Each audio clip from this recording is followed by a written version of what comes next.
Oi, galera, tudo bem com vocês? Hoje a gente vai do outro lado do mar. Hoje eu trago um convidado muito especial, Caio Ferreira. Boa noite, Caio, tudo bem? Boa noite, aqui é noite. Aqui já são 20. É, aqui é tarde, né?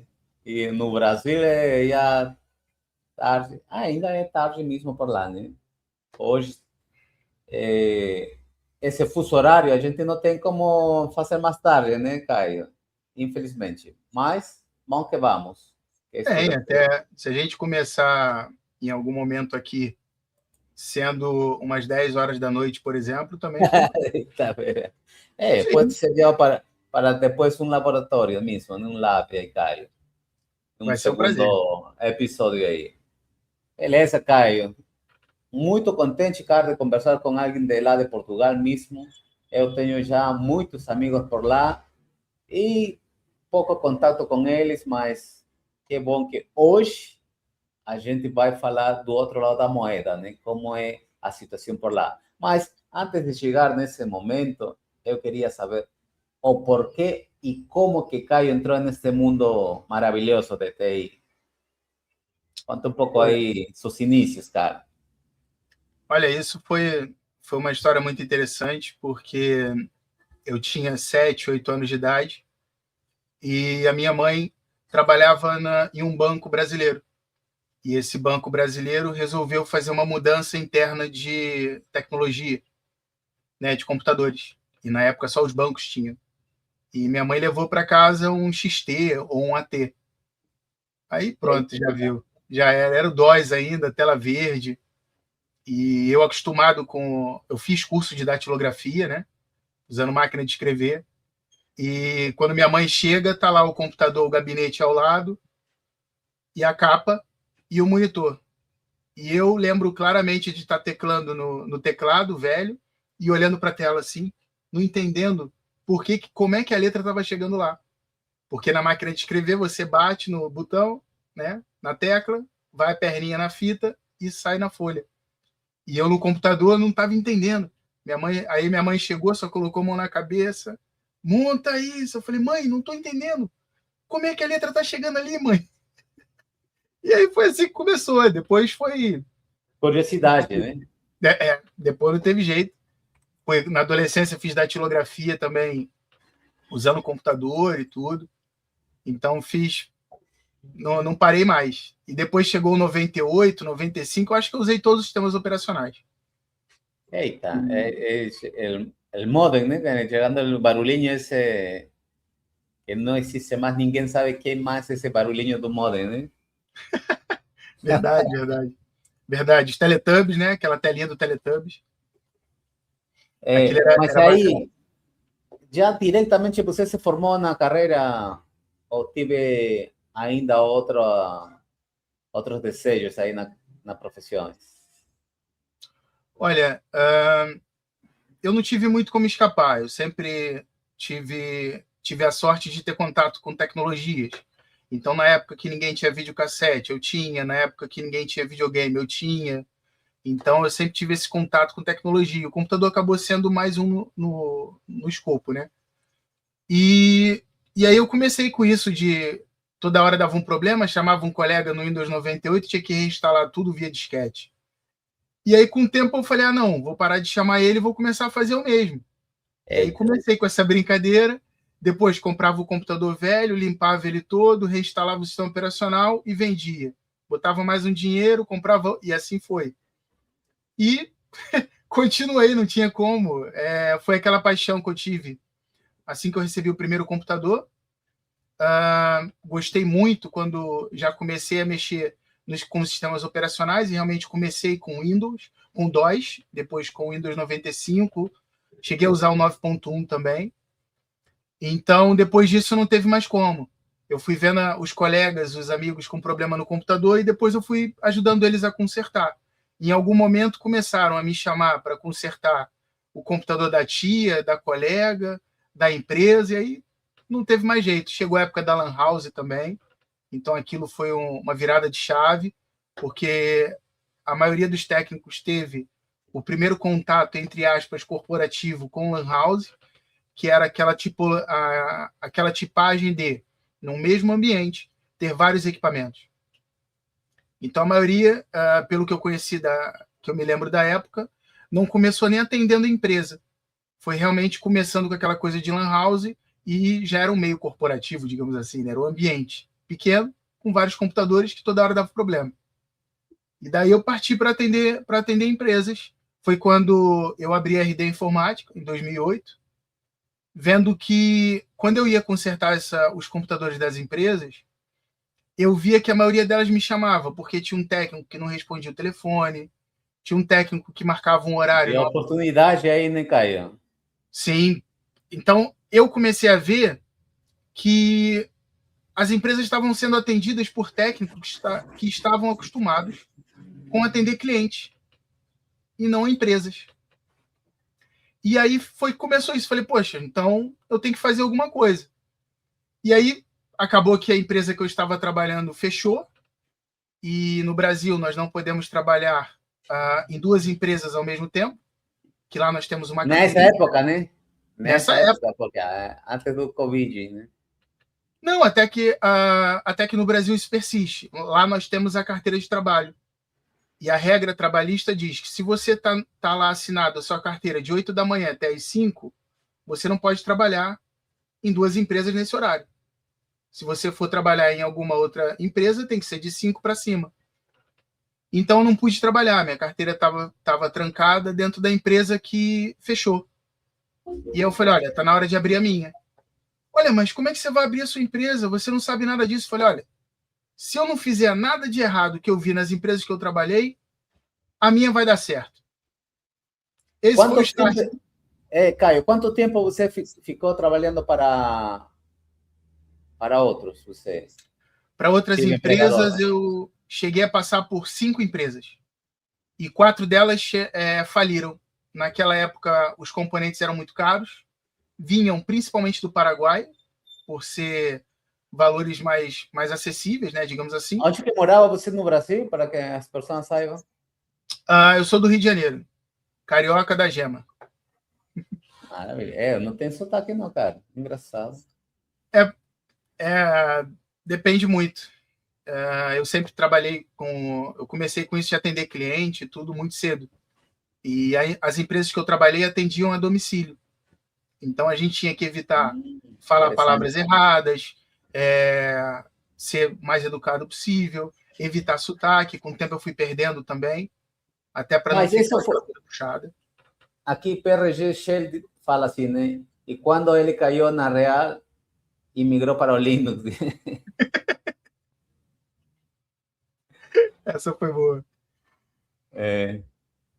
Os sistemas operacionais sempre são desafios diferentes, né?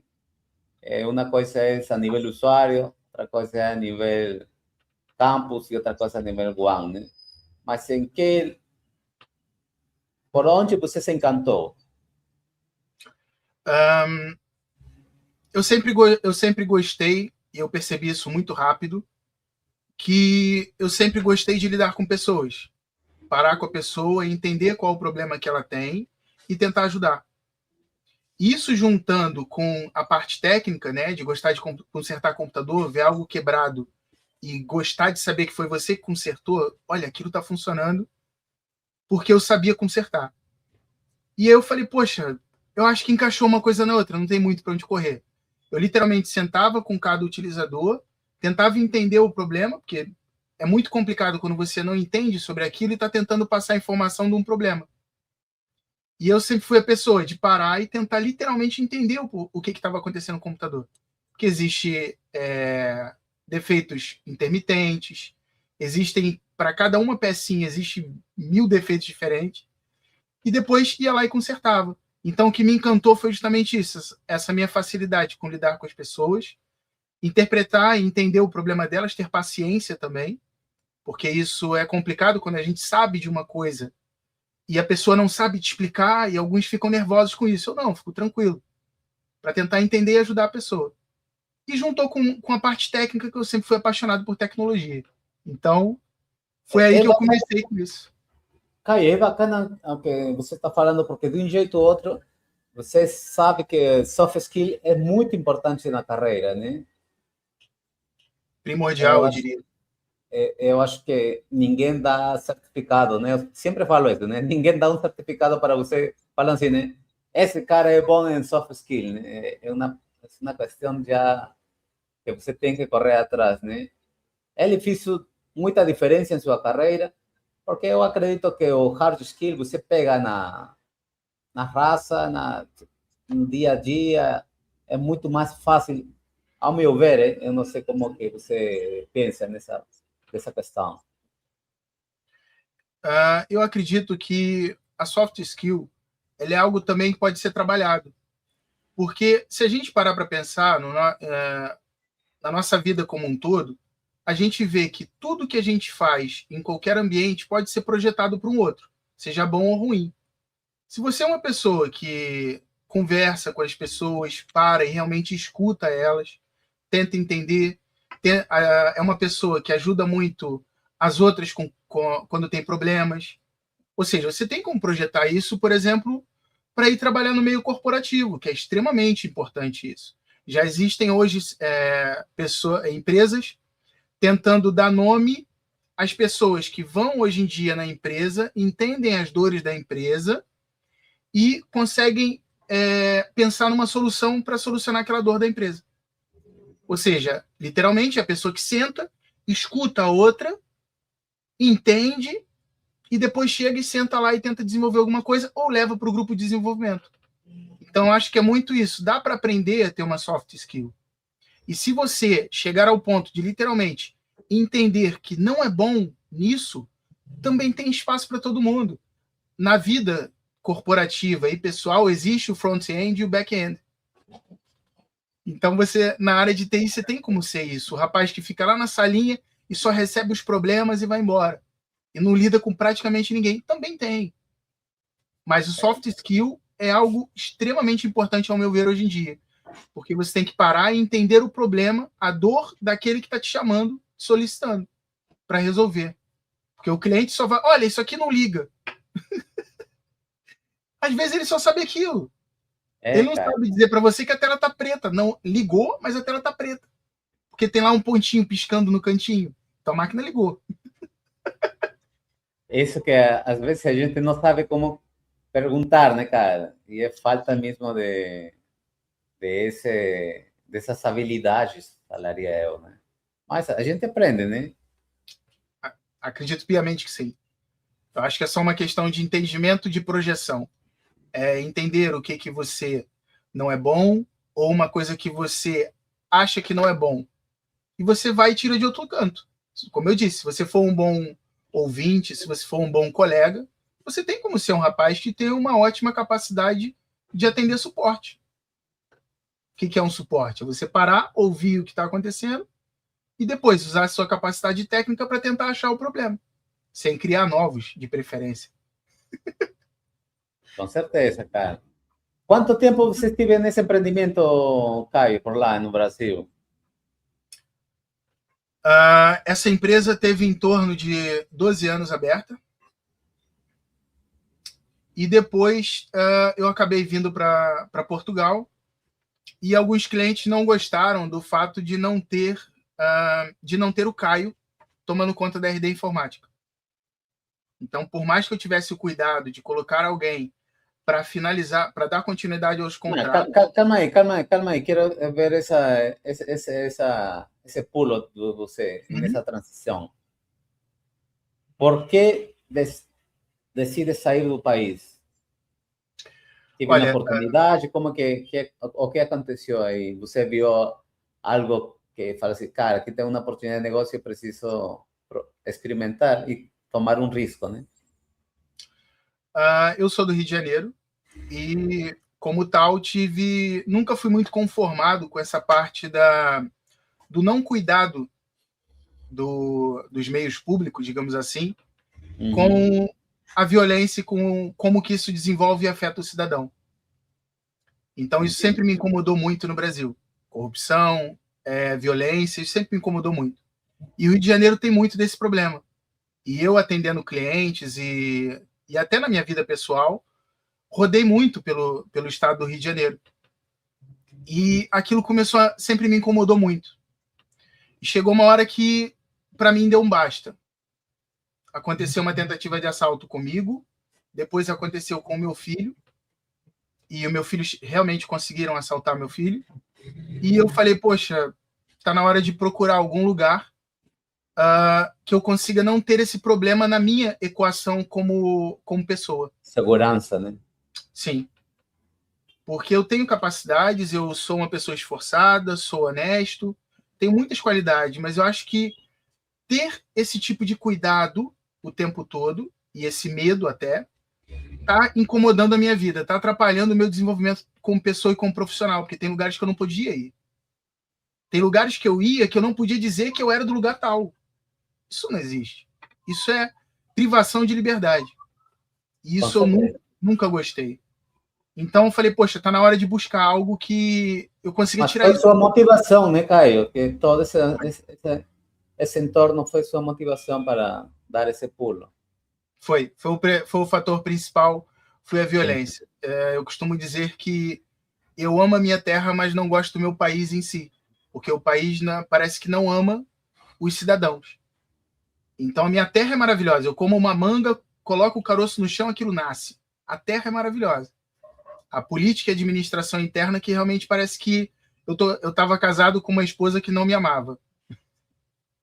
Então eu cuidava dela, mas ela não cuidava de mim, né? Então realmente foi algo que chegou um momento que eu falei, olha, basta, para mim não dá para continuar aqui enxugando gelo. E aí, como foi essa transição, cara?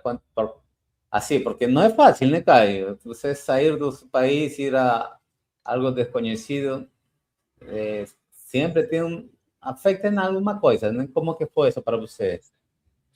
Olha, eu destinei um tempo todos os meus dias para poder estudar. Estudar o quê? Eu fiquei em torno de um ano e alguns meses, estudando qual lugar do mundo eu teria capacidade de progredir e que eu não tivesse esse problema da violência na minha equação. E aí eu pesquisei sobre vários países. Um país que eu sou apaixonado é o Canadá, mas acabei não indo para lá porque a situação econômica, por causa da transição e tudo, ficou muito mais complicada na época. E aí apareceu a oportunidade de Portugal, porque Portugal, naquela época, dava uma abertura muito maior para eu conseguir permanecer do jeito que eu gosto de estar, que é correto. O que eu quero dizer com estar correto? É você ir para um país, conseguir se legalizar, conseguir tirar a documentação, ficar tranquilo, ter acesso à saúde, bens públicos que você pagou para ter. Quando você começa a trabalhar, você está pagando por qualquer coisa que retorna para ti do país. Verdade seja dita, é basicamente isso. Cara, isso é muito, muito importante, né, cara? Porque não é pegar suas malas e você, eu tenho aqui na grana e vou para saber o quê, né? Mas ir não estar legal, cara, é uma coisa que você vai pagar o preço cedo ou tarde, né? Pode arrumar um bom emprego e por aí pega a polícia e manda embora, cara. É uma coisa muito complicada, muito a pensar, mas acontece, né, Caio? Sim, e o fator principal também que me inclinou para Portugal foi que na época havia essa facilidade de eu conseguir chegar ao status de ter a legalização, estar aqui de forma legal, e a possibilidade de conseguir toda a documentação necessária para que eu conseguisse vir para cá. Porque uma coisa que eu acho que as pessoas esquecem é que não é pesquisar só o local que você vai, é também a parte burocrática e documental de você ir para onde você quer ir. Então, existem N documentações que você tem que procurar e pesquisar para saber como que eu faço para esse diploma, para esse certificado ser válido lá? Como que eu faço para poder ter a documentação? Existem acordos comerciais e acordos entre o país que eu estou e o país que eu estou indo, que facilitam essa transição e o meu acesso, tanto à documentação quanto acesso à saúde, educação e certificação, reconhecimento, equivalência. Então, quando você pega um médico, um advogado, ou até eu mesmo, com os meus certificados, eu consigo chegar naquele lugar e ter o meu certificado equivalente ao mesmo certificado naquele país? São perguntas que eu acho que toda pessoa tem que fazer. E foram esses questionamentos que eu fiz para cada país que eu pesquisei durante 1 ano e pouco. E quando cheguei em Portugal, vi que realmente eu tinha toda essa possibilidade. E engraçado foi chegar aqui e ver um monte de colegas, e inclusive fiz questão de tentar ajudar eles, todos que eu encontrei, que era colegas que chegaram aqui sem ter essa preparação. E depois passaram mal, tiveram que ir para trabalhos e para lugares que eles não estavam nem um pouco acostumados, porque não tinha equivalência de documentação, não tinha nada disso. E eu tenho aqui, até no meu computador, a pasta lá, clientes e amigos. Porque todos esses colegas eu ajudei a fazer documentação que não tinham documentação, porque eu fiz todas as minhas documentações só com informação e pesquisa. Não paguei advogado nenhum. Para dizer a verdade, hoje eu contratei um para cuidar da minha nacionalidade, mas porque as leis de legalização para chegar à nacionalidade mudaram. Mas toda a documentação anterior a isso, você tem totalmente acesso a isso desde que tenha informação e vá nos lugares certos com os papéis certos. Então, Entendi. todo colega que eu encontrei, eu tentei passar o meu conhecimento sobre aquilo e ajudar como eu podia. Porque era um conhecimento que eu sabia que era interessante passar, porque eu sabia quais problemas eles iam ter. E muitos deles tiveram. Problemas com banco, problemas principalmente com saúde, que existem documentações que, se você não tiver aqui, você tem que pagar para utilizar a saúde. E não é barato. Dependendo do que aconteça contigo, não é barato. E aí você imagina isso para um adulto? Ok. Agora você imagina isso para uma criança. Então, muitos não tiveram esse cuidado por não pesquisar, mas também eu não os critico e não tenho como diminuir nada em questão disso. Porque eu também fui um rapaz que sempre tive computador, sempre pesquisei, sempre tive esse... Eu acho que o pessoal, uma das principais características do pessoal de TI, eu acho que é isso. Se você não tiver essa fome de conhecimento, essa fome de pesquisar para tentar resolver problemas, eu acho que é complicado estar na área de TI. Porque TI é o tempo todo isso. Literalmente. E hoje mais que nunca, né, cara? As soluções, implementações vão mudando cada 2 anos, cada 1 ano, cara. A gente antes tinha umas mudanças de ferramentas, de hardware cada 5 ou 7 anos, né? Mas no dia de hoje isso é muito variável, né, Caio? As próprias atualizações demoravam muito, né? E dirá sair uma nova versão. Nossa! Passar da 2 para 3 demorava. Tinha lá 2.1.0, 2.2. Até chegar no 3, nossa, demorava muito, né? Porque nós precisava de toda uma equipe enorme de desenvolvimento para fazer só um ícone. Hoje em dia, nossa. Caio, uma vez que se estabeleceu por lá em Portugal, qual foi o seguinte passo? Ou já você pegou um emprego? Como é que foi isso? Olha, a minha chegada aqui, e isso também é uma preparação que eu fiz antes de vir para cá, porque isso é hilário quando eu conto, porque o meu único contato com cimento foi quando eu pegava o cimento com a mão e ia tampar um buraco no meu muro. Eu não sabia nada de obra. Antes disso, trabalhei em 5 empresas, antes da RD Informática, de TI. Depois da RD Informática, ou seja, minha vida quase toda foi trabalhando em empregos relacionados com tecnologia, né? Se colocar numa linha do tempo. Então, não tinha contato com trabalhos braçais, praticamente, no Brasil. Né? Tinha aquela coisa normal de coloca uma prateleira, troca um sei lá o que, etc. Mas antes disso, antes de migrar, eu fui pesquisar muito, então eu vi que muitas vezes, ou durante um grande período, quando você chega num novo país, você não vai para a área que você está acostumado. Você tem todo um período de legalização básica das suas documentações e criação de algumas. Por exemplo, no Brasil nós temos CPF. Aqui existe um documento chamado NIF, que é o equivalente ao CPF, na maioria dos aspectos. Então, você tem que tirar o NIF, você tem que ver como que tem acesso à saúde, porque se você se machucar, o que você vai fazer? Então, até você conseguir fazer essa sequência para você ter acesso ao que você precisa de básico, até arrumar um emprego é uma decisão que pode ser ruim.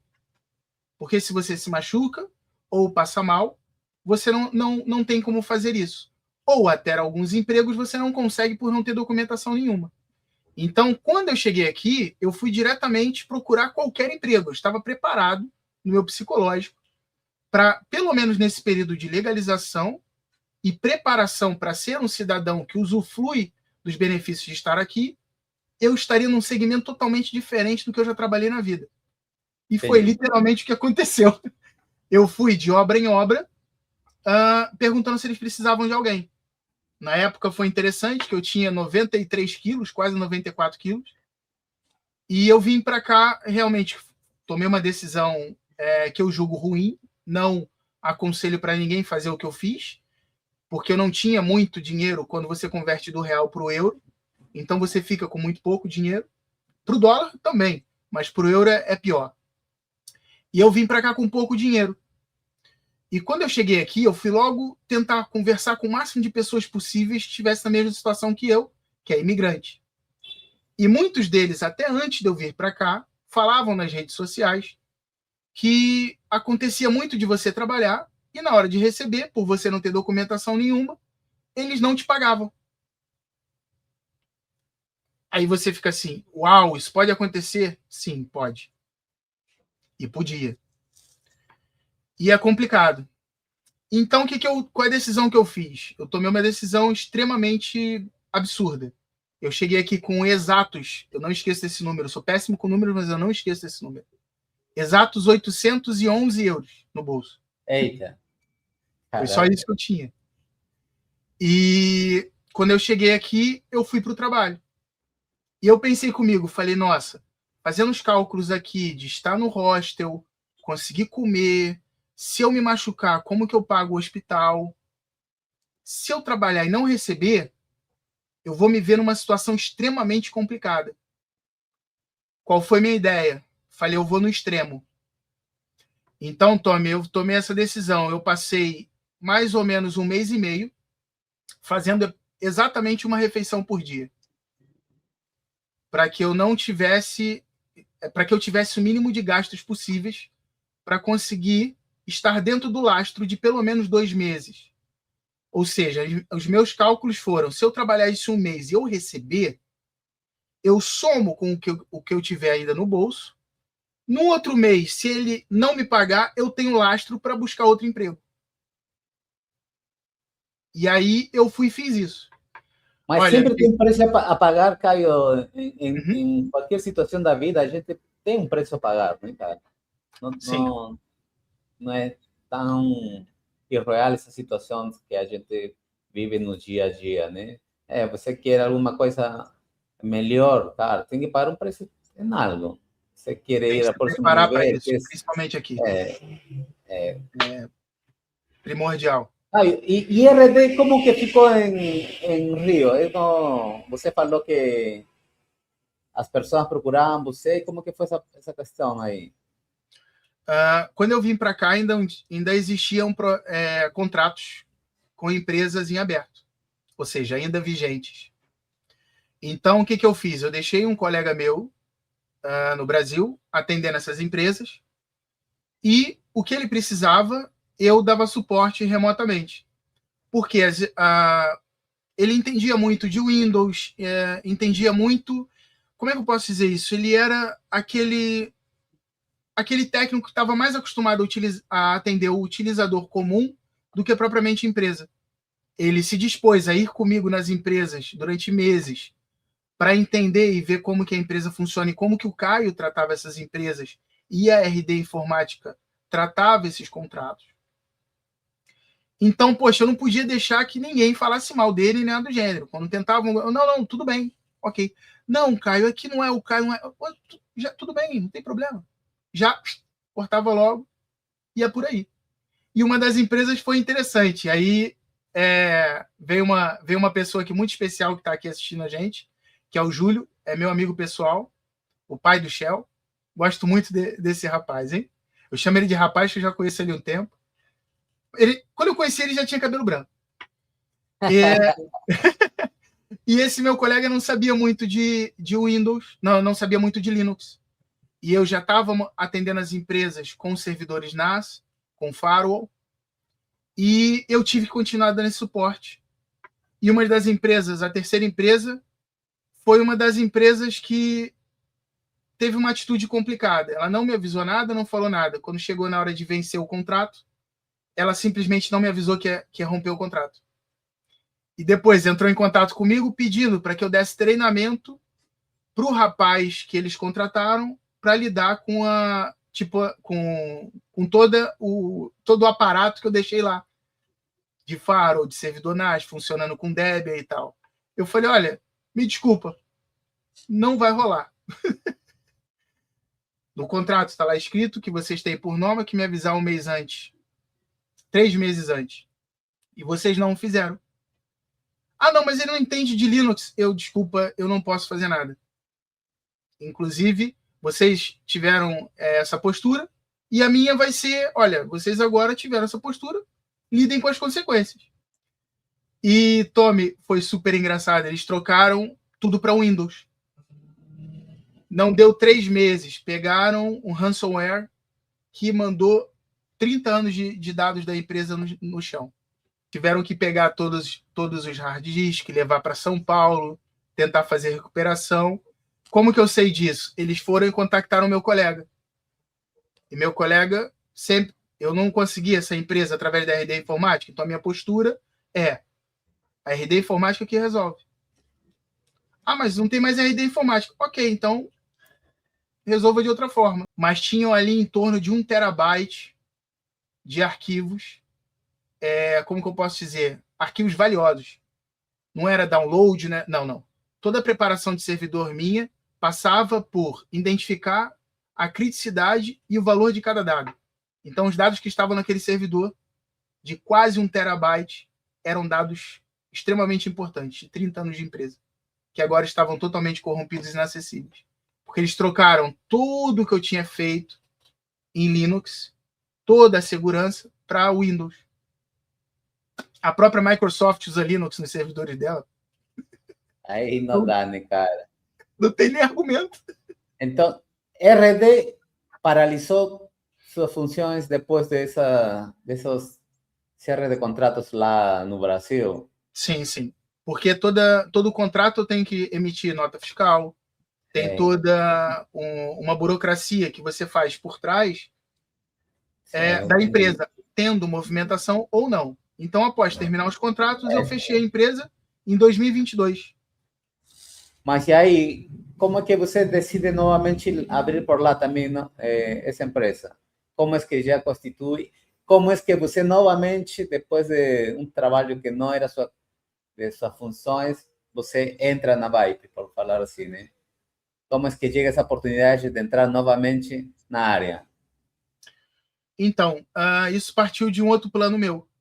Quando eu identifiquei que realmente eu ia acabar ficando num segmento em empresa que não era ligada à tecnologia em nada, ou seja, eu trabalhei nas obras.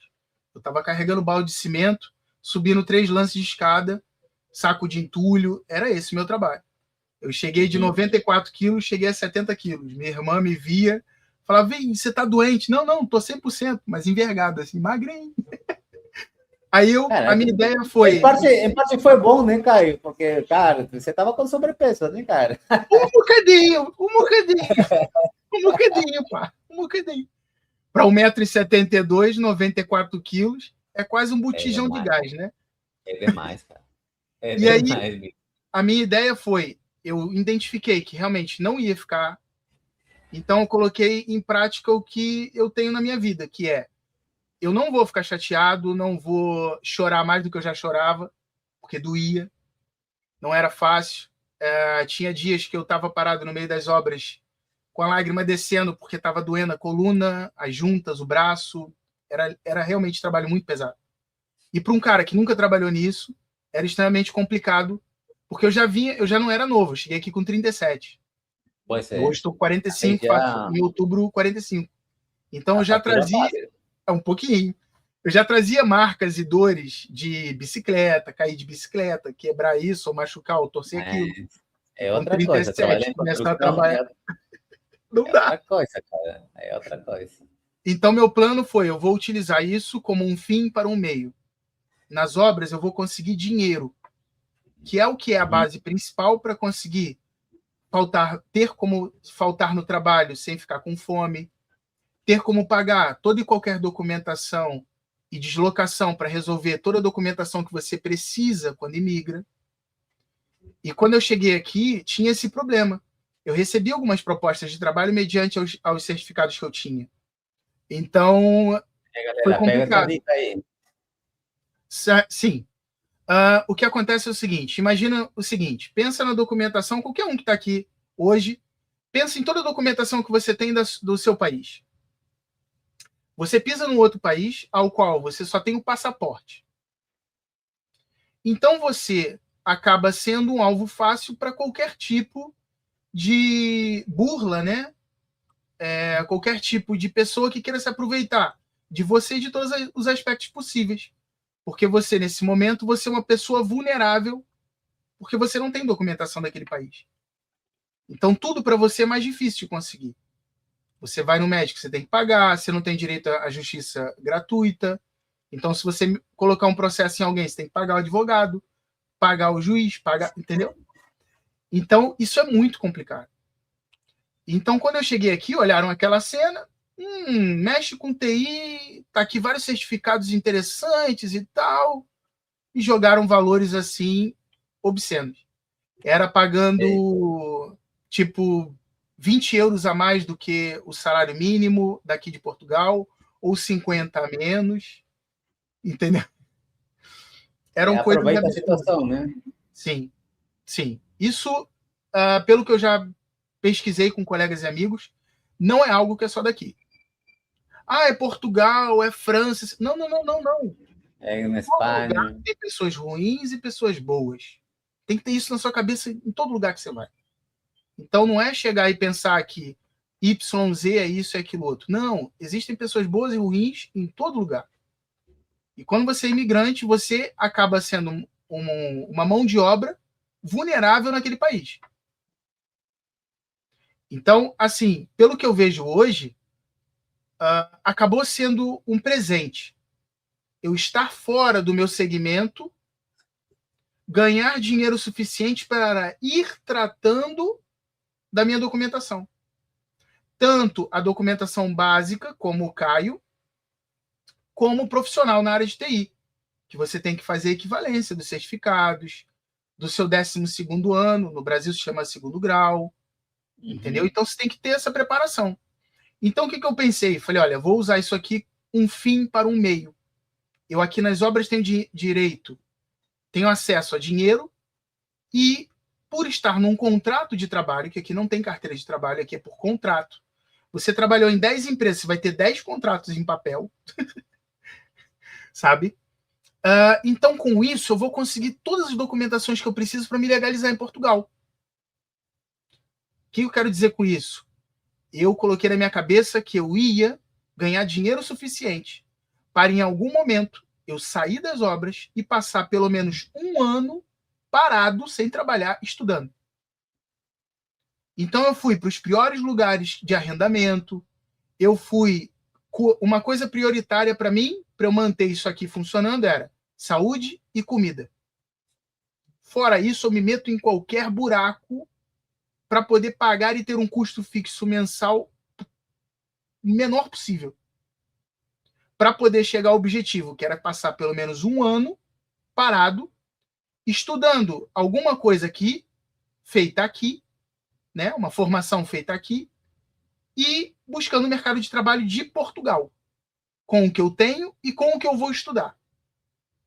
E com essa decisão tomada, me preparei para isso. Eu sofri um acidente de trabalho. Eita. Não, foi complicado. Eu quase fiquei sem essa mão. Se pegasse realmente como ia pegar, se eu não tirasse. ia ficar complicado. Quando aconteceu o acidente de trabalho, eu fui para o auxílio saúde. Isso porque eu tenho documentação. Fui assistido, a empresa tinha seguro, o seguro foi me atender, tratar da mão, tirar raio-x e tudo, para que eu ficasse bom para trabalhar. Nesse meio tempo, a empresa fechou. Nisso que ela fechou, eu ainda estava cuidando da minha mão. Ela fechou, interrompeu o pagamento do seguro, eu fiquei sem o valor que eu era para receber por estar encostado de baixa médica, não recebi o salário, 2 salários meus, e ficou por isso mesmo. E a única coisa que a empresa me deu foi o seguinte: o dono da empresa me chamou, me deu um papel e falou o seguinte: é isso que eu estou dizendo, prestem atenção nesse tipo de coisa porque acontece, mas não é só aqui.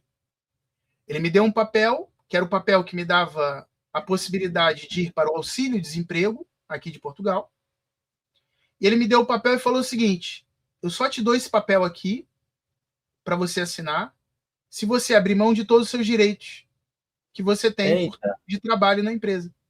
Porque eu trabalhei 3 anos e meio nas obras. Complicado, hein? Ou não tinha o auxílio-desemprego. Eu assinei e toca andar.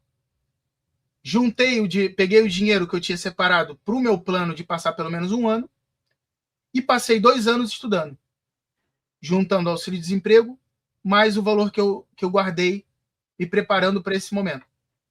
Então, fiz marketing digital aqui em Portugal.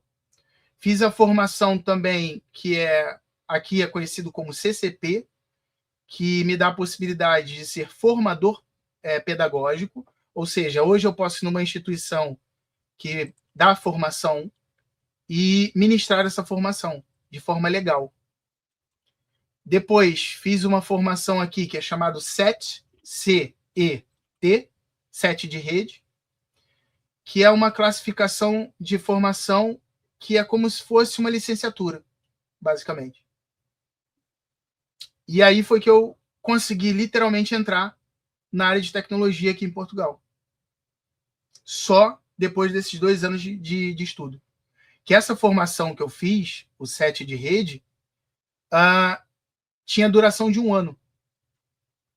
E eu recebia um valor por mês de 160 euros por mês, mais alimentação, se não me falha a memória, eram 4 euros por dia, mais o que eu recebia de auxílio-desemprego. Sendo que o auxílio-desemprego, por eu ter um contrato que era o valor mínimo de recebimento aqui em Portugal, era um valor de 400 ou 300 e poucos euros por mês.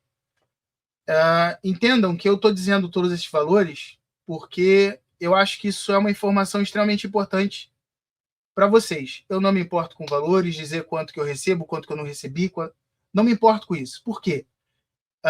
Eu acho que essa informação é interessante para que vocês entendam o que era o cenário, o que é o cenário, para que vocês tenham informação suficiente, algumas delas até que eu não tive, para, na hora H, ter material para fazer a escolha de vocês. Tanto investimento de tempo, quanto dinheiro, quanto de migração, seja para cá ou para qualquer outro. Porque, como eu disse, muito do cenário que eu passei dificuldade aqui, vocês vão encontrar em outros países. Talvez até pior. Entende? Então, eram valores muito pequenos, até para a época. E Portugal, já naquela época, tinha um problema muito complicado, que era a habitação. Naquela época, comida, ou seja, o básico de sobrevivência, que é comida, era muito barato. Eu com 20, 30 euros, nossa, eu lembro claramente disso, até não tem como controlar o riso quando eu digo isso.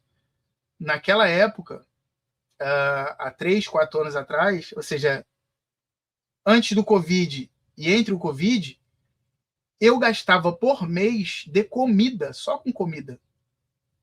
Mas assim, entendam que eu não bebo, não fumo e prefiro estar em casa estudando ou vendo Netflix do que indo para a rua. Mas quando eu ia para a rua, eu levava a garrafinha de água para não comprar na rua. Então era um cenário... Quanto menu, hoje em dia, quanto menu por lá, Caio? Oi? O menu, quanto que é ele, valor? Então, hoje, para uma pessoa dentro do que eu sou, né? Eu não bebo, não fumo, ou seja, não tenho vício, etc., bebida alcoólica, essas coisas, você vai gastar em torno aí de entre 300 e 400 euros por mês Massa. só com alimentação. Entende? Com variações, é óbvio, né? Você, às vezes, tem que fazer uma alimentação diferenciada porque ficou doente, ou porque por exemplo, eu sou Não, mas brasileiro, assim, sou carioca.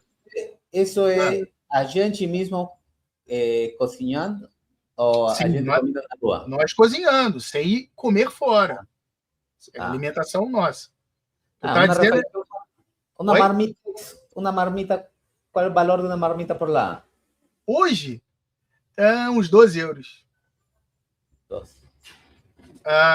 O Júlio, que é o meu amigão aí, ele Foi tem. embora, falou que tinha que pegar alguém por lá. Sim, sim. Ele tem familiares aqui em Portugal também. Estou esperando a visita dele. Ele falou que veio aqui dar um pulinho também. Quando eu estive no Rio em 2023, fui lá ver ele também.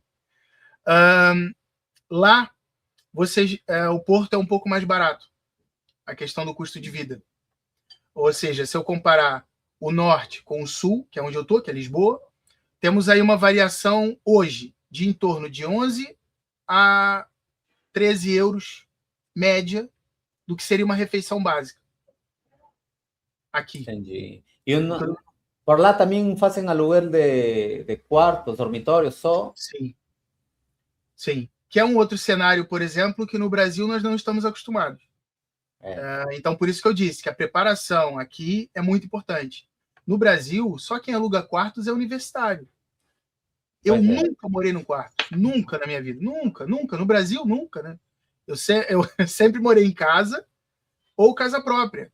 Ou seja, ou arrendava uma casa inteira ou era minha própria casa. E eu chego num cenário e tem que ter o máximo possível me preparar para isso, porque na carne é difícil. Qual é o preço agora, Caio, lá? Então, aqui hoje, vamos colocar assim, por exemplo, quando eu cheguei num quarto, eu pagaria aí 110, 150 euros. Num quarto, assim, vamos colocar 10 metros quadrados, exemplificando básico. Hoje, o mesmo quarto estaria mais ou menos a uns 700 euros, 900. O mais barato quarto que eu achei hoje em Lisboa, e mesmo assim não é num lugar considerado logisticamente centro, 600 euros fácil. E era de menos de 10 metros quadrados. Fora do gasto da água, a luz, todo já embutido? Depende. Aqui nós vamos ter todos os cenários. Vamos ter o cenário de você arrendar o quarto e ter tudo incluso. Vamos ter o cenário de você ter tudo incluso até o valor X. Ou seja, se a água ficar até 30 euros, tudo bem. Se passar de 30 euros, aí você paga o excedente. Entendi. Tem um cenário também de que você chega e paga tudo, mas nos 2 segundos cenários, e eu fui para os 2 segundos cenários, em que eu pagava parcial ou pagava tudo, o dono da casa tomava sempre mais banho do que eu, durante mais tempo. E eu pagava a conta. Entende? Entendi. Então, se for o que eu disse, tem que estar preparado para esse tipo de coisa, que vai acontecer. Até você se estabilizar, estar na sua própria casa, que eu digo, arrendar a sua própria casa. O ideal, Caio, seria pegar já um contrato de trabalho, né? Já direto, né? Como alguns de meus amigos já foram direto já na área, né? Eu acho que segurança é uma área muito requerida lá. Eu tenho muitos amigos da área de segurança que foram por lá mesmo, né? Ganhando 2.000 euros, né? A real. A área de cibersegurança é muito valorizada. Tanto aqui em Portugal, como hoje em dia, eu digo hoje em dia porque eu sempre tive em contato com tecnologia. Então, eu tenho liberdade, com 45 anos, para falar. Hoje em dia, ou seja, eu conheço isso de outros carnavais, a cybersecurity está muito mais em evidência. Está muito mais bem vista, está muito mais requisitada, porque a necessidade já existia. Existe desde que a gente ligou o computador na tomada. Mas hoje, com as facilidades que nós temos de acesso a fazer coisas ruins, e até para cuidar dos nossos próprios dados, a cibersegurança realmente ficou no holofote e que eu acredito sinceramente que não vai sair. Porque é daqui para mais. Entendeu? Quanto você, nesse momento, quanto você tem ideia o salário de um júnior, de um pleno, de um sênior? Tem ideia ou não?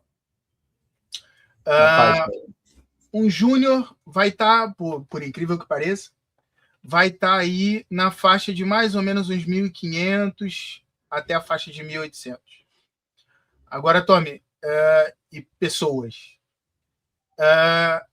Isso é uma coisa muito interessante em relação ao ramo e também em relação a quanto você ganha. Porque, exemplificando, eu digo exemplificando porque não é, eu vou dizer sobre o cenário aqui de Portugal. Mas pode acontecer em vários países, que isso você também tem que pesquisar antes de ir.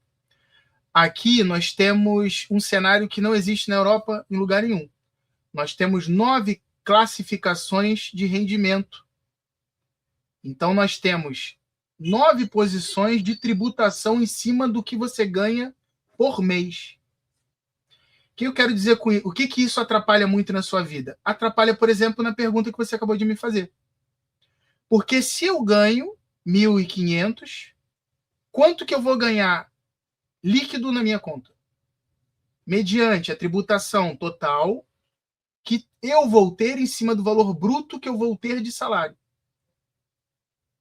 E é interessante isso também, porque as empresas também enxergaram isso. Então, aqui em Portugal, você vai ter o cenário que é o seguinte. Eles vão chegar para você e falar, Caio, você vai entrar como Cybersecurity Júnior e você vai receber 1.300 euros. Como assim 1.300 euros? Sim, no seu salário lá, no seu contrato de trabalho, vai estar 1.300 euros.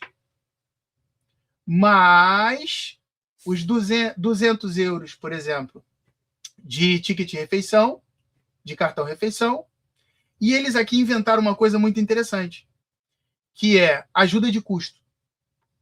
A grande maioria das empresas de TI hoje aqui, eles têm um sistema próprio em que você marca lá quilômetros ou faz compras e coloca o NIF da empresa e eles te reembolsam esse valor. Ou seja, você não ganha 1.300. Você acaba chegando aos 1.500 porque as empresas são obrigadas, de certa forma, a utilizar subterfúgios legais para fugir ao fisco, para conseguir agariar profissionais. Porque se você for para a Espanha, que aqui é ao lado, ou para todos os outros países aqui da União Europeia, você vai ganhar mais do que 1.500 por mês para trabalhar com cybersecurity. Então, para eles chegarem aos 1.500, entram esses pormenores. Entendeu?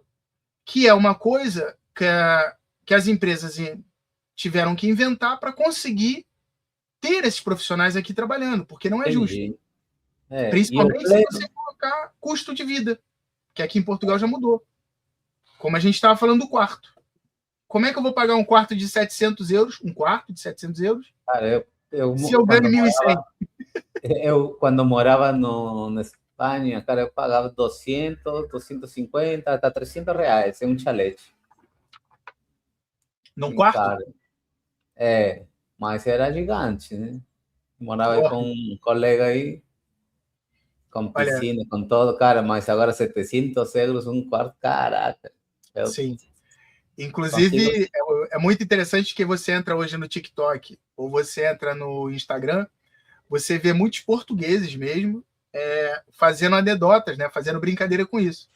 Eles gravam eles mesmos ligando para esses lugares, estão arrendando os quartos, e negociando com eles o valor do quarto. Fazendo brincadeira com uma coisa que realmente é séria. Isso aí, né? Se você tem um salário mínimo, aqui hoje de Portugal, que está em 920 euros, você não tem como pagar 700 num quarto. Entendendo que se você ganha 920, com os impostos, você chega a 800 e alguma coisa na sua conta de valor Caio, líquido. seria interessante mostrar o site que você criou nesse momento. Aquele site que eu criei, sim, boa. É uma ótima ideia. Compartilhe aí e eu já mostro para as pessoas. Deixa eu fazer aqui. Vamos pegar um salário aí de sênior para o exemplo. Agora vamos lá ver qual das 3 telas. Aqui, achei. Aí só compartilhar que eu mostro já aqui. Boa. Pronto. Ok. Aí tá. Então agora também. Partilhou com o pessoal aí o endereço? Agora? O endereço para eles, caso eles queiram aceder ao site de forma direta. Estou mandando agora no chat. Boa. Então vamos lá, pessoal. Eu fiz aqui uma aplicação que ela funciona basicamente da seguinte forma. Você aqui, estão conseguindo ver aqui o mouse direitinho? Tô. Boa. Aqui você pode digitar o valor que você quer fazer essa validação. Eu coloquei aqui exemplificando 2.000 euros.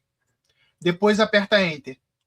Depois que você apertar Enter, todos os valores aqui embaixo vão ser modificados, mostrando para você exatamente mais ou menos quanto que você vai ganhar e quanto você é descontado quando recebe esse valor de 2.000 euros.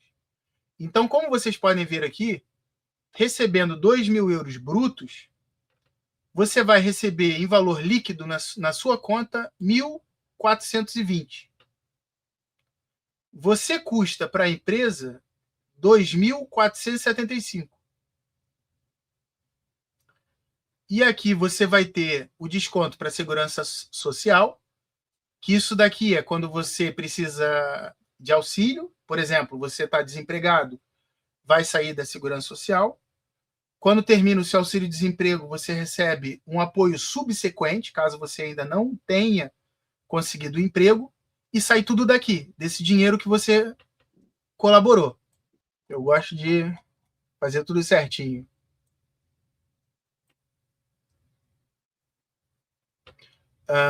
Aqui você vai ter um rendimento.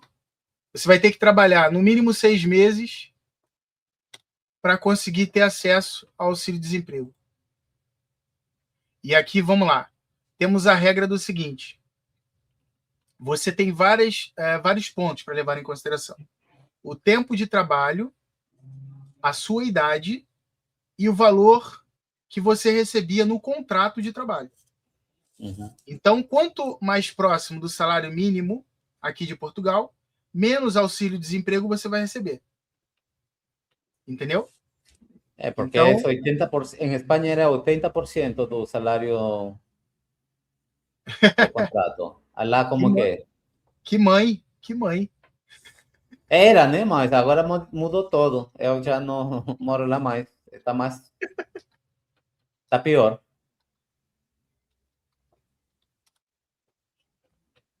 Já mudou isso, né? Esquerda, né, cara? É complicado.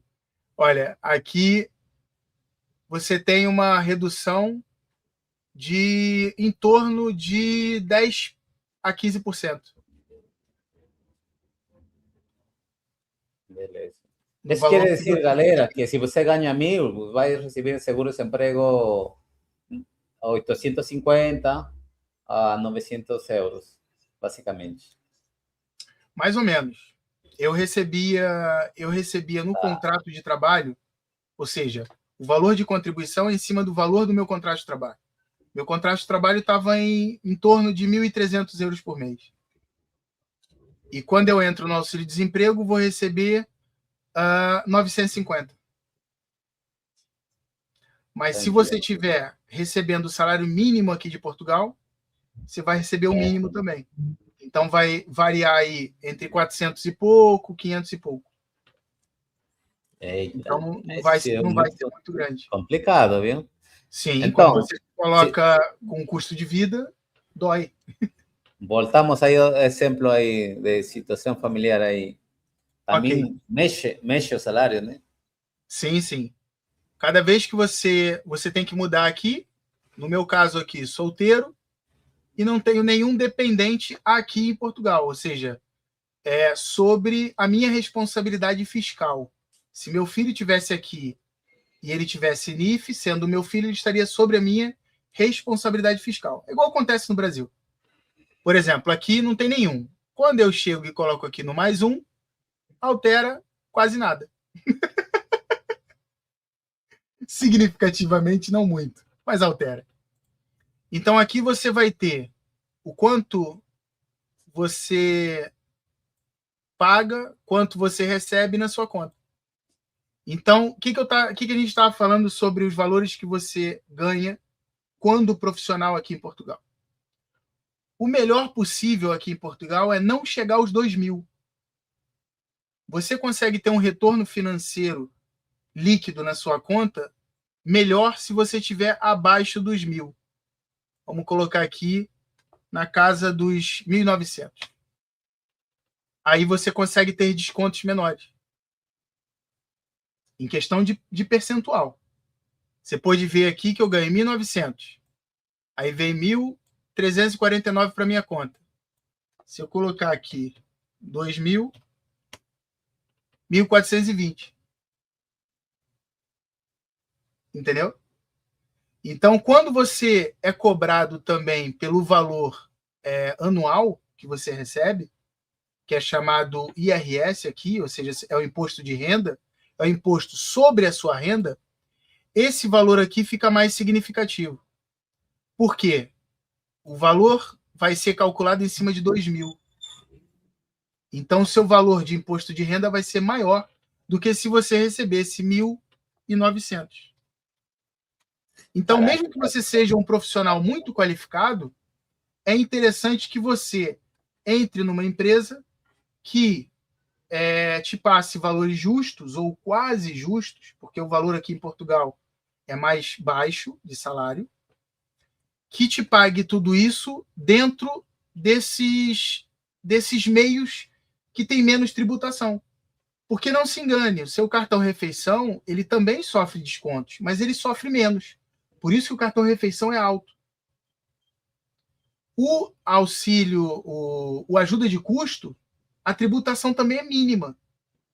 Quando eu digo mínima nesses dois, é em comparação com o seu salário. Então é sempre interessante. Eu brincando, mas coloquei 5.000 euros, cara.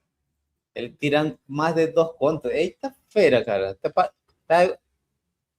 Tá pior que o Brasil, né? Vem para Portugal, meu bem.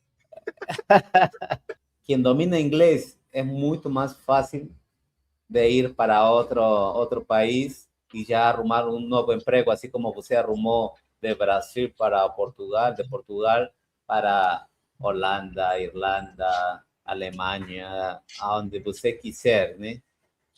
Sim. Essa preparação minha para migrar também passou por esse problema. Porque eu tenho dificuldade de aprender línguas. Então, isso fecha muitas portas. Por eu não saber o inglês. Né, de forma fluente. A gente procrastina, né, Caio? Caio, eu vou tirar já e eu vou deixar para as pessoas, tem um link aí pode ver a realidade de Portugal, cara.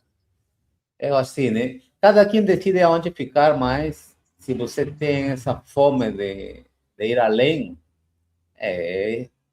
tem que saber inglês, cara. Inglês é uma coisa que também, como eu falei, procrastinei muito tempo, mas estou entrando novamente nessa vibe, né? A gente estava falando no off, né? É muito importante pegar um novo idioma, né, Caio? Sim. Eu tenho capacidades totais de interpretar e ler documentações técnicas, manter aqui e fazer configurações e tudo mais e tal. Mas eu estudo inglês há anos e inglês não fixa. No meu caso, pelo menos, não foi procrastinação, foi realmente tentativa e erro, e parece que o inglês, outras línguas na minha mente, parece cola de post-it, entendeu? Não fixa. Eu vou fazer o quê? Dar um jeito. Mas eu vou ser sincero para você, Tommy. Eu era adolescente e vi o filme, aqueles filmes de Star Wars e tudo, Jornada nas Estrelas e tal. E eu lembro claramente que eles tinham um pin aqui, né? E teve alguns episódios que eles explicaram o que era aquele pin. Aquele pin era um tradutor universal, em que eu podia falar na minha língua, você escutar na sua e assim sucessivamente. Eu pensei que a gente rapidamente ia chegar nisso. Eu fiquei fascinado com os episódios que tinham isso, porque não eram todos, óbvio, que eles iam falar sobre isso. Porque eu achei interessantíssimo, porque, principalmente hoje, com a tecnologia que temos, não era nem necessário mais, praticamente, aprender outra língua. É uma skill, é algo extremamente importante, mas a tecnologia hoje já nos dá suporte para eu, por exemplo, ativar aqui algumas coisas, eu estar falando com qualquer pessoa do mundo, ela escutando na língua dela o podcast, entendeu? Mas agora o YouTube faz essa parada, né? Traduz aonde você está residente, coloca o idioma, né? Sim, sim. A gente vai mudar, tá em Latinoamérica, sem ser Brasil, vai sair em espanhol, né? Vai para Estados Unidos, vai ser em inglês, Europa também em inglês. Mas ainda não chega a esse pin, não, cara. Não, ainda não. Mas Até cara, chegamos no PIN, mas está caro. Eu vi na China tem muito. mas vai chegar já logo, Lá logo. já chegou, mas tá realmente inacessível. Mas o dia de hoje, você que faz por lá? Como é que é seu dia a dia?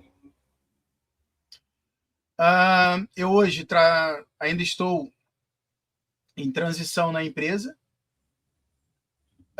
saindo de uma empresa para outra. É fácil arrumar um novo emprego por lá, já com documentação na mão? Então, a documentação, ela te abre portas, correto? Ter a documentação todo certinho, por exemplo, ter o inglês, por exemplo, ter a carta de condução, por exemplo, ter um carro. Essas coisas abrem muitas portas, ou seja, eu digo abrir portas porque quando você chega nas entrevistas, te perguntam isso. Quando você abre o LinkedIn lá, vai estar lá escrito, tem a carta de condução, algo do gênero. Inglês fluente, sabe? Tem permissão, quando você vai lá se aplicar uma vaga, está lá perguntando a maioria deles, tem permissão de trabalho em Portugal? Então, tudo isso te ajuda. Mas a visão que eu tenho hoje sobre o mercado de tecnologia em Portugal é um mercado um pouco complicado dentro desses aspectos que nós falamos até hoje. Nós temos um cenário em que as empresas precisam de profissionais, não conseguem pagar o que outros países pagam, tem que utilizar esses subterfúgios para conseguir dar um valor razoável para um profissional por mês, mas também não pode pagar muito porque a carga tributária para ela e para o profissional acaba tirando muito dinheiro, tanto dela quanto para nós. E no final acaba não sendo atrativo com o profissional trabalhar ali, quando você coloca na ponta do lápis. Eu, por exemplo, foi essa semana passada, eu estava conversando com uma colega minha no LinkedIn e ela falou comigo assim, poxa, Caio, eu estou realmente pensando eu acho que eu estou há muito tempo aqui, vou pedir um aumento. Aí eu falei para ela, você está pensando em pedir um quanto de aumento? Você ganha mais ou menos quanto? Ela, eu ganho em torno de 1.300, estou tentando, vou ver se peço aí uns 500 euros de aumento. Eu falei, olha, não acho errado você estar fazendo isso. Se você é um profissional, já está aí em X tempo, evolui como profissional e como pessoa, você tem que subir de cargo e de salário. Ok. Mas eu vou te falar uma coisa muito séria sobre isso. Pesquisa, e aí mandei para ela esse link aqui, mandei outras coisinhas. Pesquisa primeiro quanto vai realmente para sua mão, né, como valor líquido, caso você ganhe X por mês. Porque a tributação é pesada tanto mensalmente quanto anualmente com IRS. Aí ela olhou assim e falou, olha, eu estou olhando aqui, isso aqui é um absurdo, é um roubo. Eu falei, olha, é a tributação. É a realidade, né? É a realidade daqui. Então, você, antes de pleitear entrar num cargo, você tem que saber disso. Eu já tive pessoas também que eu conheço que negaram entrar para uma vaga de emprego um cargo dentro da própria empresa que trabalhava, porque quando ela fosse para aquele cargo, ela ganharia acima de 2.000 euros. E quando ela começou a colocar na ponta do lápis, ela ganharia apenas 100 euros acima do que ela ganhava estando ganhando menos do que 2.000 euros. É E a increíble. tributação mensal era pesada, e no final, que era o imposto de renda anual, que todo país tem, né? Ia ser pesadíssimo. Ela, opa, não vou mudar. Não, deixa eu aqui mesmo, tá tudo bem, pago minhas contas de forma folgada, vou permanecer aqui porque não vale a pena. Você imagina, Tommy, você não ir para um cargo, né? sabe, para ganhar muito mais e no final das contas você receber um valor extremamente baixo acima do que você já ganhava antes. Detalhe, com 2, 3, 5 vezes mais responsabilidade.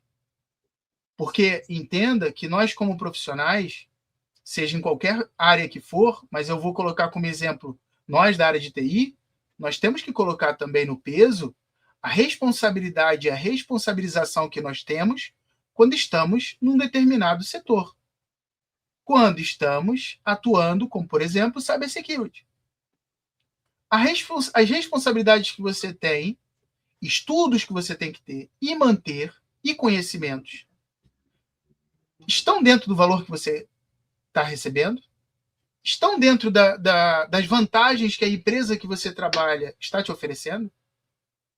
Porque o que eu estou dizendo com isso é o seguinte: existem também muitas propostas aqui em que você vai trabalhar criando, mantendo servidores, storage, cloud, firewall, etc. e tal, que já chegaram a me oferecer um salário mínimo aqui de Portugal. Aí você olha para aquele valor assim e fala: qual o tamanho da responsabilidade que eu vou ter nesse cargo? Agora, peraí, 920 euros?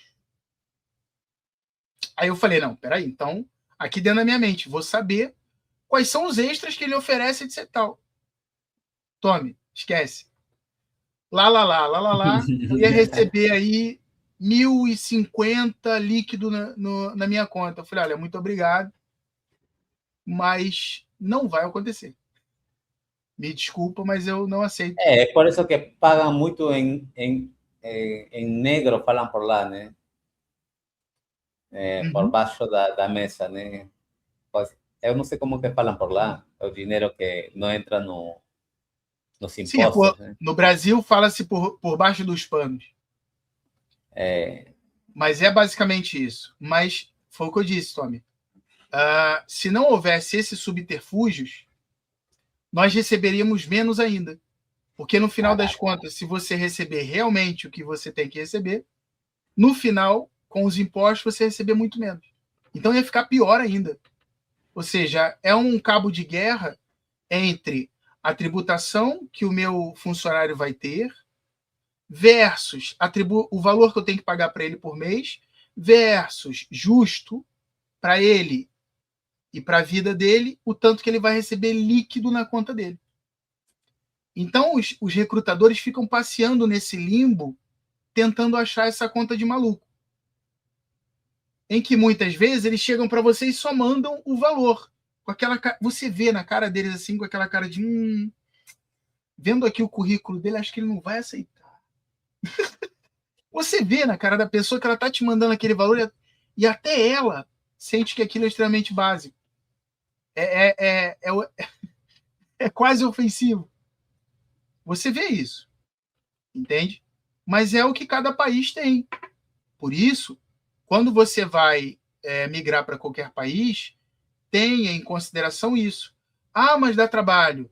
Ah, mas é difícil. Eu digo sinceramente para vocês, do fundo do coração, o trabalho que vocês vão ter pesquisando e fazendo todas essas preparações antes de ir é infinitamente menor e mais barato do que não fazer.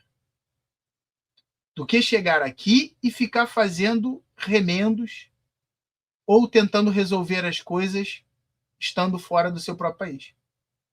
Então, a preparação, como um todo, ela é primordial para uma coisa que eu chamo aqui de probabilidade menor de você voltar em menos tempo. Porque cada coisinha dessa que você chega preparado, ela não impede que você volte. Ela faz com que você tenha uma probabilidade maior de permanecer por mais tempo. Por que isso? Porque vão haver dificuldades, às vezes, que estão aquém até da preparação que você tem. Eu hoje me encontro aqui 100% legalizado, com todas as documentações, com tudo. E as leis aqui em Portugal, principalmente de imigração, de 1 ano e meio, 2 anos para cá, mudaram de uma forma tão absurda que até para mim, 100% legalizado, fica complicado. Exemplificando um problema que está acontecendo hoje. A minha morada fiscal no meu documento não é a mesma morada fiscal que está no meu título de residência. E se a polícia me parar na rua, eu pago uma multa por esse documento não estar na conformidade que eles dizem que tem que estar. Sendo que o próprio sistema deles, que é a AIMA, quem cuida dos imigrantes aqui, não dá a possibilidade de você trocar o seu endereço de forma online ou facilidade. Você tem que chegar... Feita lei, feita trampa, né? Oi? Feita lei, feita trampa aí para puxar dinheiro, né, cara? Sim. Basicamente então, isso. Você tem que acordar 5 horas da manhã, 4 horas da manhã, ir para frente da AIMA para pegar um atendimento do dia, que são a quantidade de senhas para você ser atendido sem ter marcação, e também faça a marcação, faça as duas coisas, se falhar uma, tem a outra. Para tentar ser atendido, porque muitas vezes você chega lá, já tem gente dormindo lá para tentar ser atendido. Sim, senhor. Complicado, né? Eu, inclusive, passei por isso. Galera, hoje, cara, você está desvelando toda a realidade da situação, né? Sem olhar do outro lado, que é a segurança, você pode passear tranquilamente, mas a gente tem que dar prioridade a esta questão, né, cara? Do salário, dos aluguéis, das comidas e todo isso, antes de, né, cara? Porque talvez você está queixando no Brasil e está ganhando mais que Portugal, né, cara? Sim. E a taxa é uma coisa que eu fiquei de cara mesmo, né, Caio? Eu fico assim, muito obrigado por abrir os olhos aí das pessoas. Para mim é tranquilo. Nesse quesito, né, cara? Tome, mas eu acho que isso é um pouco mais profundo. Eu acho que antes de você emigrar, prioritariamente, você tem que tentar entender para você o que é prioridade. Como pessoa. Eu avaliei que a prioridade para mim, acima de absolutamente qualquer coisa, era segurança. Minha integridade física como pessoa. Então, eu escolhi Portugal, não foi pelo salário, não foi pelo custo de vida, mas admito que na época que eu cheguei, era muito melhor que agora, vendo com uma visão macro. Tanto quanto você recebe versus quanto você gasta para viver todo mês. E dava e sobrava muito há 8 anos atrás. Então, você tem que levar em consideração isso antes de imigrar. Você tem que parar e pensar, Caio, o que é importante para você e o que... Fazer uma lista mesmo, sabe? Eu costumo fazer uma lista desde a adolescência, que é interessante. Eu pego um papel sobre os assuntos mais importantes. Escrevo nesse papel só as coisas boas sobre o que eu quero fazer. Deixo esse papel de lado. No dia seguinte, eu não faço nada. No outro dia, eu pego um outro papel e escrevo lá tudo de ruim que eu consegui pensar sobre aquilo como ponto negativo o que eu quero fazer. Pego esses 2 papéis, deixo de lado. No outro dia, eu pego os 2 papéis e comparo. Para saber como que eu vou ficar com isso na balança versus o que eu acho que é importante para mim, prioritário, como Caio. Então, acho que por isso que eu disse que eu acho que é mais profundo. É avaliar o que você está disposto a fazer e passar, porque é o que acontece, para fazer essa imigração, para imigrar. Você tem que saber primeiro o que é importante para ti, porque você vai trabalhar com limpezas, você vai trabalhar nas obras, você vai fazer um monte de coisas que você não está acostumado e é 100% natural, porque vai acontecer. O ideal para profesional de TI es no ir en esa aventura, ¿no? Sí. Porque tem pessoas que querem sair do país porque tem que sair, né? Assim, não tem um Sim. planejamento, né, cara? Quando chega lá, decepção, a frustração chega e chega a sofrer até um burnout aí e não sabe o que fazer na vida, né? Sim. Mas Então, hoje em dia, e naquela época não tinha mecanismos que hoje tem. Hoje hoje obrigatoriamente você pode ir no consulado, e a maioria dos países hoje funcionam assim. Você pode ir no consulado e você se candidata para vagas de emprego que lá existem, já para você escolher. Ou você chega e solicita um visto de trabalho para que você vá para esse país e esse visto é válido para que você busque trabalho. Entendendo que a maioria deles, quando esse prazo está próximo de acabar, você tem, na maioria deles, tem a possibilidade de solicitar mais tempo, mas eu não recomendo, porque isso mostra que você está despreparado, que você não é capaz. Quando chegar próximo desse vencimento, o visto vence, né, e tal, chega próximo, sai do país. E faz todo o processo novamente. É o que eu recomendo. Porque eles hoje em dia, nós temos hoje, você sabe muito bem disso, a maioria dos que estão aqui sabem disso, hoje em dia nós temos tecnologias para absolutamente tudo. Isso significa que o cruzamento de dados seus entre os países e quando você colocou qualquer pezinho lá para qualquer coisa, está muito mais rápido de ser achado. Então, quando você colocar o pé lá de novo, né? vão saber, peraí, ele teve aqui um visto, ficou ilegal um mês, porque o visto venceu, depois ele foi embora. Ah, então ele foi e revogou. Então, peraí. E eles, na maioria dos países, quem trata de imigração é um Deus, que tem ali nas mãos dele a sua vida, dali para frente, em todos os aspectos. Então ele pode olhar para você e dizer simplesmente assim, não gostei do sorriso dele. Eles podem. Desse jeito Recusado mesmo. E vai. Em alguns países, inclusive, dependendo do código que esteja lá no carimbo, você fica bloqueado de ir naquele país durante X anos. E eles não te informam isso. Aí você pensa que, não, negou, né? Beleza, vou chegar em casa e vou voltar, comprar uma outra passagem e volto. Quando você chega na imigração, eles olham aquele carimbo, e todo país tem um códigozinho lá que diz o que ele quer, o que ele não quer, que aconteça depois disso, eles já te rejeitam novamente. E você se pergunta, por quê? Você não sabe. Mas lá dentro do carimbinho tem lá um sinalzinho, tem um Ezinho, tem um S, tem um L, tem qualquer coisa que já indica para eles que ele tentou e não conseguiu. E eles não querem saber o porquê que você foi negado. Eles só vão, negam novamente e tchau pro Caio de novo. Caio, e que tão difícil você ainda, o RD está operacional lá? Então, isso é um filho complicado para mim. Eu dei baixa na RD Informática em 2022, 2021, de forma jurídica, mas eu não consigo derrubar o site, não consigo deixar de criar ferramentas. No Portugal, né? Portugal, Em você Portugal, não. Não tentou, ainda não tentou empreender por lá. Não. Principalmente porque, com todos esses passos que aconteceram comigo, como Caio e como profissional, eu também tinha no meu plano conhecer primeiro Portugal antes de empreender. Porque, assim, quando você imigra, né, você faz a mesma coisa que você fazia no seu país, nesse sentido.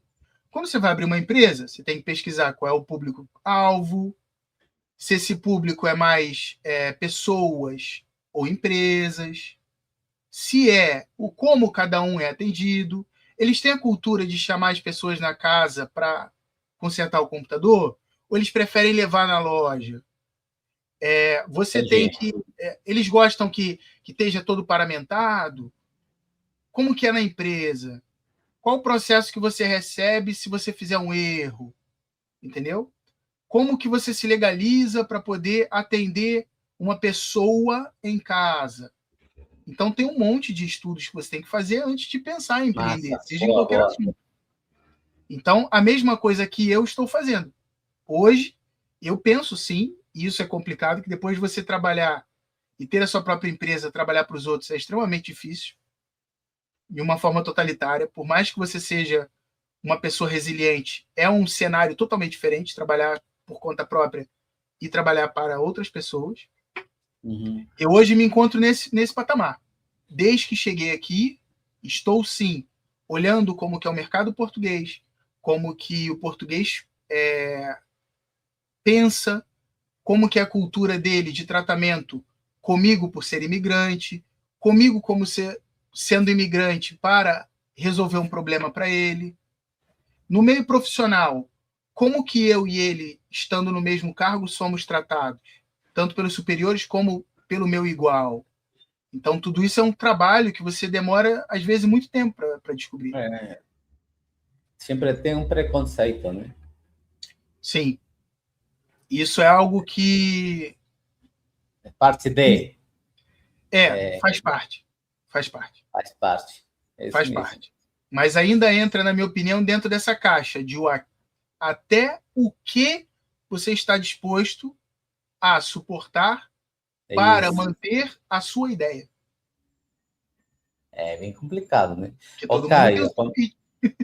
a conversa tá muito boa, mas, cara, 1h32, né? A gente não... Caraca, cara, eu fico aí batendo e eu acho que se você tiver que dar umas dicas em 5 dicas, vamos falar assim, né? Quais seriam, Caio, para a pessoa que queira ir para pensar morar lá em Portugal? Eu acho que são os pontos que eu dei até agora. Identificar o que você busca como pessoa, aqui como pessoa num outro país. Entender até o que você é capaz de suportar para tocar o que você quer fazer, o seu projeto. Pesquisar bastante, buscar contatos, buscar coisas como essa que nós estamos fazendo hoje, que é um bate-papo muito saudável e completo sobre o que é o cenário de alguém que está aqui. E absolutamente sempre seja uma pessoa correta e reta nos seus objetivos, documentação, principalmente. Porque você muitas vezes existe isso. Você pode ser um malandro no seu país, no país do outro não. No país do outro, a lei é diferente. Então não tem malandragem, E tem aí correto. mandam embora, né, cara? Aí, Manda embora, manda embora. Entende? se o país você fica aí, mas aí quando está em outro local, cara, Sim, você é sim. chutado mesmo de lá. Muitas vezes o que impediu que eu fosse tratado mal, ou pagasse multa, ou fosse mandado para um outro local, ou retirado de um cargo, foi o fato de eu poder pegar minha carteira, pegar minha documentação e calado fazer assim. Pois é. Ou então, quando afrontado, chegar e falar: olha, me desculpa, mas eu sim sou imigrante, mas eu estou aqui 100% legal e sou totalmente capaz de exercer as funções ao qual eu estou me candidatando. E estou aqui 100% disposto para qualquer tipo de teste ou o que você propor para que eu prove o contrário. Entendeu? Porque tem você muitas vezes tem que ter a postura. A postura profissional, ela tem que existir o tempo todo, porque isso esbarra com discriminação, esbarra com o pensamento de tem sempre alguém que pensa que você está ali tirando o trabalho de alguém. Mas eles esquecem que as pessoas que têm as mesmas qualificações nossas, por exemplo, a maioria das pessoas nos cursos que eu fiz aqui em Portugal, na área de tecnologia, não estão aqui. Fizeram a formação e foram embora, e são portugueses. Então, a pessoa que é bem qualificada na Europa, ela não está no seu país, Portugal. Ela vai para o outro país, aqui ao lado, se for o caso, que vai ganhar 500 euros a mais em todos os aspectos, por causa da tributação. Então, existe esse cenário também. E que a gente tem que tomar cuidado para o que fazer quando esbarrar com ele. Porque vai acontecer. E qual é o seu escudo? É você estar calmo, tranquilo, bem embasado com a sua documentação, ser uma pessoa correta, sabe? Porque você está no país do outro. Entende? E uma coisa muito importante, toda e qualquer formação que você fizer em qualquer um dos países da União Europeia é um certificado que é válido em toda a União Europeia. E toda a União Europeia tem a capacidade de validar aquele documento no país que você fez a formação. Então, toda a formação que eu fiz aqui em Portugal, se eu for para qualquer país da União Europeia, ele tem como verificar se eu fiz realmente essa formação. Entendeu? Tem como validar se esse documento é real e se eu fiz mesmo essa formação. Eis o caso porque muitos profissionais portugueses saem de Portugal. Ele faz a faculdade aqui, faz as formações aqui e depois vai para um outro país para ganhar mais. Estimulado, na maioria das vezes, e digo isso porque eu vi portugueses me falaram isso, estimulados até mesmo pelos próprios pais, que bancam os filhos, ajudam os filhos a fazer faculdade e tudo, para que ele vá para outro país ganhar mais. Então, o próprio local abre o espaço para que chegue mais pessoas para ocupá-lo. E mesmo assim, vão ter pessoas que vão olhar para você e falar que você veio aqui roubar empregos. Ok. Ué? Desse jeito mesmo, né, Caio? Aqui, cara, aqui estamos com este fenômeno do ninho, né? Que hoje não tem por que sair sol, né, cara? Olha, mas está chegando um sol aqui brabo de brabo, né? Você tá ficando bonitão, assim, com esse raio no rosto. Caio, cara, eu quero agradecer demais essa humanidade que a gente colocou nesse bate-papo dia de hoje, viu? Uhum. Uma realidade que eu não tive a oportunidade antes de conversar com ninguém, cara. Eu agradeço muito. Eu acho que a audiência vai agradecer demais essa reflexão antes de e tomar a decisão certa, né? Cada um sabe aonde vai, onde quer chegar. Então, pegar essas dicas que hoje Caio deu na lata, cara, assim. Eu te avisei. Eu te avisei. Não pergunta, porque se perguntar eu vou responder. Eu nunca sei o que fazer nesse né? momento. A Pode gente tem que mentir. assim, a gente tem que falar a realidade mesmo, Caio. Sim. Eu fico muito agradecido. Eu espero estar em um próximo episódio com você fazendo algum laboratório assim de sua área. Eu queria trazer hoje a realidade mesma, que é uma migração para Portugal, e eu acho que a gente fez a tarefa certa hoje, né? Muito obrigado, Caio. Suas palavras finais, por gentileza. Tommy, agradeço muito também a oportunidade de estar aqui. Espero eu que eu tenha conseguido abrir um leque grande na cabeça de cada um, porque isso para mim é importante, porque eu não tive isso quando vim para cá. E depois de chegar aqui, descobri que isso era muito importante. Pessoas que dissessem a verdade, não é só fazer um videozinho no Instagram e dizer que aqui é maravilhoso ou ali é maravilhoso, entende? Por outro lado, hoje a situação mundial também abre margem para que a Europa hoje, como um todo, seja um berço de oportunidades para a área de tecnologia. Porque a União Europeia hoje ela está tentando se desvencilhar da dependência tecnológica dos Estados Unidos. E isso traz muita coisa boa para quem hoje, na área de tecnologia, está vindo para a Europa. Porque, por exemplo, aqui eles estão desenvolvendo suas próprias inteligências artificiais. Hoje estão desenvolvendo seu próprio Office interno, seu pacote Office interno, para não depender da Microsoft. Estão construindo data centers novos.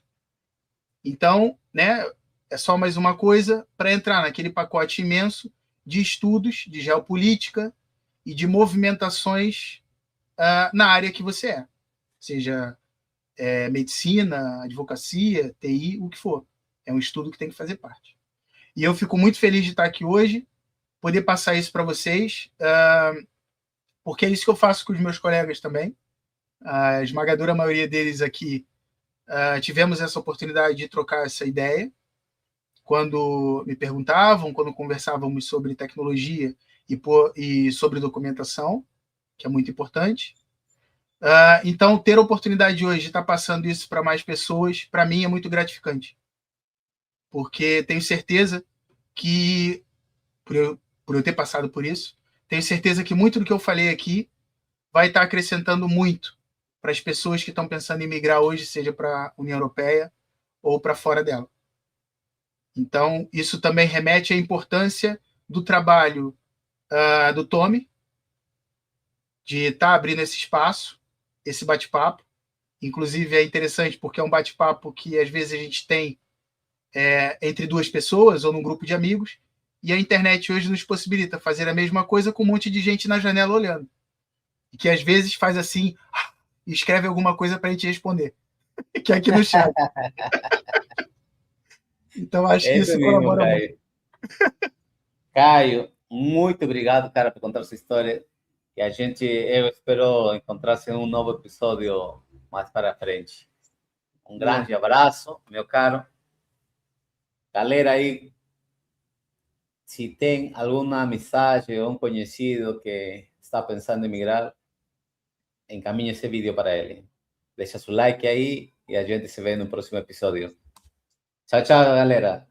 Caio, maravilha, cara. Eu fico agradecido demais. Eu que Até mais. agradeço. Até mais.